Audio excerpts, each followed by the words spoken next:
Hello friend, का GK trick. दोस्तों, आज का जो टॉपिक है वो गति और वेग से है। गति और वेग से रिलेटेड टॉप 20 क्वेश्चन कराने वाला हूं। उससे पहले जो है कि इससे कुछ इंपॉर्टेंट पॉइंट्स है जिनके बारे में जानना बहुत ही ज़रूरी है।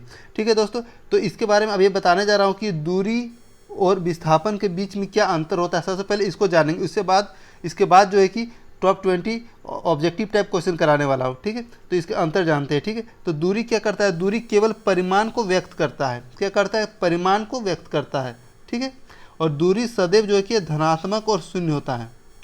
दूरी सदैव धनात्मक और शून्य होता है, और यह सदिश राशि है। क्या है? ये कैसी राशि है? एग्जाम में बहुत ज़्यादा पूछा जाता है कि दूरी कैसी राशि है। तो दूरी क्या है? एक सदिश राशि है। ठीक है, अब देखते हैं विस्थापन में।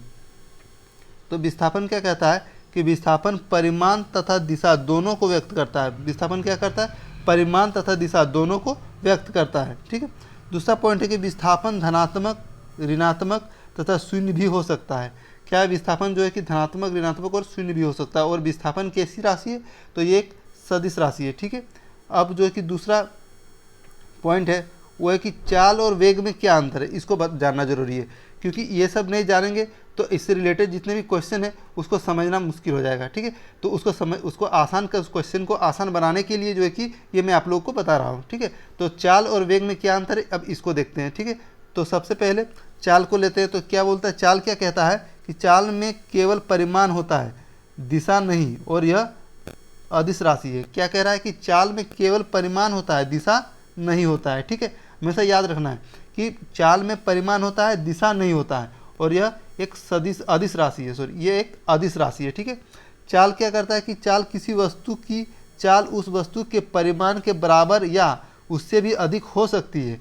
ठीक है, क्या कह रहा है कि किसी वस्तु की चाल उस वस्तु के परिमाण के बराबर या उससे भी अधिक हो सकती है। ठीक है, नेक्स्ट पॉइंट देखते हैं। नेक्स्ट पॉइंट कहता है कि किसी वस्तु द्वारा एकांक समय में तय की गई दूरी को उस वस्तु की चाल कहते हैं। क्या कहता है कि किसी वस्तु द्वारा एकांक समय में तय की गई दूरी को उस वस्तु की क्या कहते हैं? चाल कहते हैं। ठीक है, अब वेग का देखते हैं।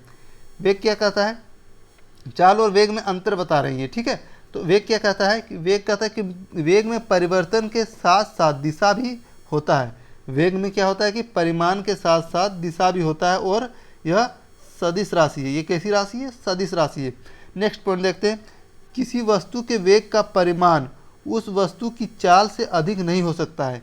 वेग में क्या कह रहा है कि किसी वस्तु के वेग का परिमाण जो है किसी वस्तु के वेग का परिमाण जो है उस वस्तु की चाल से अधिक नहीं हो सकता है। ठीक है, बहुत इंपॉर्टेंट पॉइंट है। और नेक्स्ट क्या कहता है? नेक्स्ट पॉइंट कि किसी वस्तु द्वारा एकांक समय में तय किए गए विस्थापन को उस वस्तु के वेग कहते हैं। क्या कहते हैं? उस वस्तु का वेग कहते हैं। किसी वस्तु द्वारा एकांक समय में तय की गई विस्थापन को उस वस्तु का वेग कहते हैं। ठीक है, तो दोस्तों ये सारा जो अंतर था, डिफरेंस एक दूसरे से था, उसे बता दी। अब इससे रिलेटेड जो इंपॉर्टेंट क्वेश्चन है उस क्वेश्चन करा। अगर आपको इसका आंसर पता हो तो कमेंट बॉक्स पर इसका आंसर भी दे सकते हैं, और साथ में अगर किसी को पहले भी पढ़ चुके हैं और आंसर पता हो तो वो इसे मॉक टेस्ट की तरह वो दे सकते हैं। ठीक है, तो देखते हैं इससे रिलेटेड पहला क्वेश्चन क्या है। किसी निर्दिष्ट दिशा में किसी वस्तु की गति को क्या कहते हैं?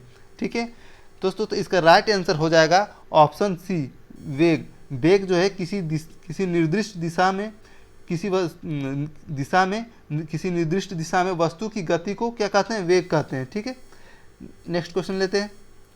नेक्स्ट क्वेश्चन कहता है किसी पिंड का वेग समरूप कहा जाता है जब डैश है। जब क्या है कि इसका, तो इस खाली स्थान को हमें भरना है। तो किसी पिंड का वेग समरूप कहा जाता है जब, इसका राइट आंसर हो जाएगा ऑप्शन सी, जब क्या कहता है? जब वेग का मान और दिशा दोनों नियत हो। क्या कहता है कि किसी पिंड का वेग समरूप कहा जाता है जब वेग का मान और दिशा दोनों नियत हो। ठीक है, नेक्स्ट क्वेश्चन देखते हैं। नेक्स्ट क्वेश्चन है चाल, दूरी और समय का सही संबंध है। हमें बताना इन चार ऑप्शनों में से चाल, दूरी और समय का सही संबंध क्या है, यानी कि सूत्र क्या है। ठीक है, तो इसका राइट आंसर हो जाएगा ऑप्शन बी। क्या है? S बराबर D/T। ठीक है, नेक्स्ट क्वेश्चन देखते हैं। नेक्स्ट क्वेश्चन है तत्कालिक वेग और औसत वेग तब बराबर होते हैं जब वस्तु, क्या होता है? जब वस्तु, तो इसका राइट आंसर हो जाएगा ऑप्शन डी, जब वस्तु में शून्य त्वरण हो। क्या? जब वस्तु में शून्य त्वरण होता है तो तत्कालिक वेग और औसत वेग बराबर हो जाते हैं। ठीक है, नेक्स्ट क्वेश्चन देखते हैं। नेक्स्ट क्वेश्चन है, किसी पिंड का विस्थापन समय के समानुपाती पाया जाता है जब पिंड का, क्या है कि जब पिंड का, इस डेश दिया गया है, इस डेश को भरना कि जब पिंड का, तो इसका राइट आंसर हो जाएगा ऑप्शन ए, जब पिंड का वेग समरूप हो। ठीक है, क्या कहता है, किसी पिंड का विस्थापन समय के समानुपाती पाया जाता है जब पिंड का वेग समरूप हो। क्या हो? समरूप हो। ठीक है, नेक्स्ट क्वेश्चन देखते हैं। नेक्स्ट क्वेश्चन है, मुक्तावस्था में गिरते हुए एक पिंड द्वारा तय की गई दूरी समानुपाती होता है।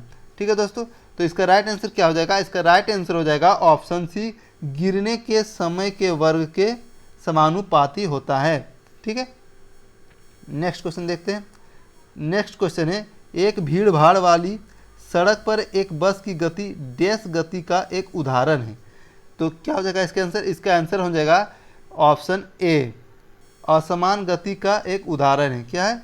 एक भीड़ भाड़ वाली सड़क पर एक बस की गति क्या है? एक असमान गति का एक उदाहरण है। ठीक है, नेक्स्ट क्वेश्चन देखते हैं। नेक्स्ट क्वेश्चन है, यदि वेग समय ग्राफ समय अक्ष के समांतर हो तो क्या होता है? तो इसका राइट आंसर है ऑप्शन ए, क्या है? यदि वेग समय ग्राफ समय अक्ष के समांतर हो तो वस्तु नियत वेग से चल रही है। तो इसका आंसर क्या हो जाएगा? वस्तु नियत वेग से चल रही है। ठीक है, नेक्स्ट क्वेश्चन लेते हैं। नेक्स्ट क्वेश्चन है, गति का दूसरा समीकरण डैश और समय के बीच संबंध देता है। क्या कह रहा है? नेक्स्ट क्वेश्चन क्या कह रहा है कि गति का दूसरा समीकरण जो है कि डैश और समय के बीच का संबंध देता है। तो इसका राइट आंसर हो जाएगा ऑप्शन डी। ऑप्शन डी क्या है कि गति का दूसरा समीकरण जो है कि स्थिति और समय के बीच के संबंध को संबंध देता है। ठीक है, नेक्स्ट क्वेश्चन देखते हैं। नेक्स्ट क्वेश्चन है, निम्न में से कौन सी मात्रा चाल के साथ इसकी गति निर्दिष्ट करती है। ठीक है, क्या कह रहा है क्वेश्चन? निम्न में से कौन सी मात्रा चाल के साथ इसकी गति निर्दिष्ट करती है। तो इसका राइट आंसर हो जाएगा ऑप्शन सी, वेग, जो है कि वेग के साथ जो है कि इसकी गति निर्दिष्ट करती है। ठीक है, नेक्स्ट क्वेश्चन देखते हैं। नेक्स्ट क्वेश्चन है, एक निश्चित दिशा में बढ़ रही वस्तु की गति को वैज्ञानिक शब्दावली में किस पद के रूप में जाना जाता है। ठीक है, तो इसका राइट आंसर हो जाएगा ऑप्शन ए, क्या है? वेग, वेग के रूप में जो है कि जाना जाता है। ठीक है, नेक्स्ट क्वेश्चन लेते हैं। नेक्स्ट क्वेश्चन है, वेग में परिवर्तन या लगने वाला समय बराबर होता है। क्या क्वेश्चन क्या कह रहा है? वेग में परिवर्तन या लगने वाला समय बराबर होता है। कब होता है बराबर? तो इसका क्या हो जाएगा? राइट आंसर हो जाएगा ऑप्शन सी, त्वरण। त्वरण जो है कि समय में परिवर्तन या लगने वाला समय के बराबर क्या होता है? त्वरण होता है, बराबर त्वरण होता है। ठीक है, नेक्स्ट क्वेश्चन लेते हैं। नेक्स्ट क्वेश्चन है, एक समान तल वाली सीधी सड़क पर नियत त्वरण पर दौड़ने वाली कार के संबंध में इनमें से कौन सा कथन सत्य है। बताना इन चार ऑप्शनों में से कौन सा ऑप्शन सही है। ठीक है, क्या कह रहा है? एक समान तल वाली सीधी सड़क पर नियत त्वरण पर दौड़ने वाली कार के संबंध में इनमें से कौन सा कथन सत्य है। तो इसका सही आंसर हो जाएगा ऑप्शन डी, कार का वेग निरंतर बदल रहा है। क्या हो जाएगा? कार का वेग निरंतर बदल रहा है। इसका राइट आंसर हो जाएगा। ठीक है, नेक्स्ट क्वेश्चन लेते हैं। नेक्स्ट क्वेश्चन कहता है, जब कोई वस्तु एक समान गति से गति कर रही हो तो इसका त्वरण क्या होगा। ठीक है, क्या कह रहा है क्वेश्चन? क्वेश्चन को ध्यान से पढ़ेंगे। जब कोई वस्तु एक समान गति से गति कर रही हो तो इसका त्वरण क्या होगा। तो इसका राइट आंसर हो जाएगा ऑप्शन सी, इसका त्वरण 0 हो जाएगा। ठीक है, नेक्स्ट क्वेश्चन लेते हैं।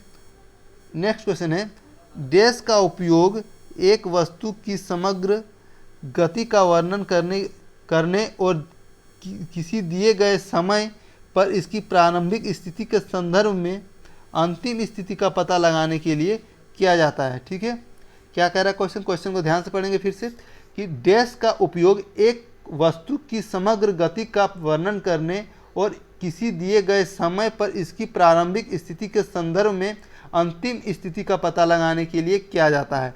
तो इसका राइट आंसर हो जाएगा ऑप्शन सी, दूरी और विस्थापन। दूरी और विस्थापन का उपयोग एक वस्तु की समग्र गति का वर्णन करने और किसी दिए गए समय पर इसकी प्रारंभिक स्थिति के संदर्भ में अंतिम स्थिति का पता लगाने के लिए किया जाता है। ठीक है, नेक्स्ट क्वेश्चन देखते हैं। नेक्स्ट क्वेश्चन है, वेग और समय का गुणनफल क्या प्रदान करता है। बताना है कि वेग और समय का गुणनफल जो है कि वो क्या प्रदान करता है। तो इसका राइट आंसर हो जाएगा ऑप्शन बी, विस्थापन। क्या देता है, वेग और समय का गुणनफल हमें क्या देता है, विस्थापन देता है। ठीक है, नेक्स्ट क्वेश्चन देखते हैं। नेक्स्ट क्वेश्चन है, यदि किसी वस्तु द्वारा तय की गई दूरी शून्य है, यदि किसी वस्तु द्वारा तय की गई दूरी शून्य है तो वस्तु का विस्थापन कितना होगा। हमें बताना है कि वस्तु का विस्थापन कितना होगा। तो इसका राइट आंसर हो जाएगा ऑप्शन बी, शून्य। वस्तु का विस्थापन जो है कि शून्य होगा। ठीक है, नेक्स्ट क्वेश्चन लेते हैं। नेक्स्ट क्वेश्चन है, एक वस्तु को ऊपर की ओर फेंका जाता है, यह 100 मीटर की ऊंचाई तक जाती है और फिर फेंकने वाले के पास वापस आ जाती है। ठीक है, तो डैश आ जाती है तो क्या होगा, इसका राइट आंसर जो हो जाएगा ऑप्शन डी, वस्तु का वास्तविक विस्थापन शून्य है। क्या है, वस्तु का वास्तविक विस्थापन शून्य है। ठीक है, नेक्स्ट क्वेश्चन देखते हैं। नेक्स्ट क्वेश्चन है, विस्थापन की परिवर्तन की दर को डैश कहा जाता है। क्या है, विस्थापन के परिवर्तन की दर को डैश कहा जाता है। तो इसका राइट आंसर हो जाएगा ऑप्शन बी, वेग। विस्थापन की परिवर्तन की दर को वेग कहा जाता है। ठीक है, नेक्स्ट क्वेश्चन लेते हैं। नेक्स्ट क्वेश्चन है, यदि कोई वस्तु समान समय अंतराल में असमान दूरी तय करती है तो इसे डैश में कहा जाता है। ठीक है, क्या कहता है क्वेश्चन, यदि कोई वस्तु समान समय अंतराल में असमान दूरी तय करती है तो इसे डैश में कहा जाता है। तो इसका राइट आंसर हो जाएगा ऑप्शन ए, असमान गति। क्या, यदि कोई वस्तु समान समय अंतराल में असमान दूरी तय करती है तो इसे असमान गति में कहा जाता है। ठीक है, तो दोस्तों ये वीडियो आपको अच्छा लगा तो लाइक, शेयर और सब्सक्राइब जरूर करें। जय हिंद।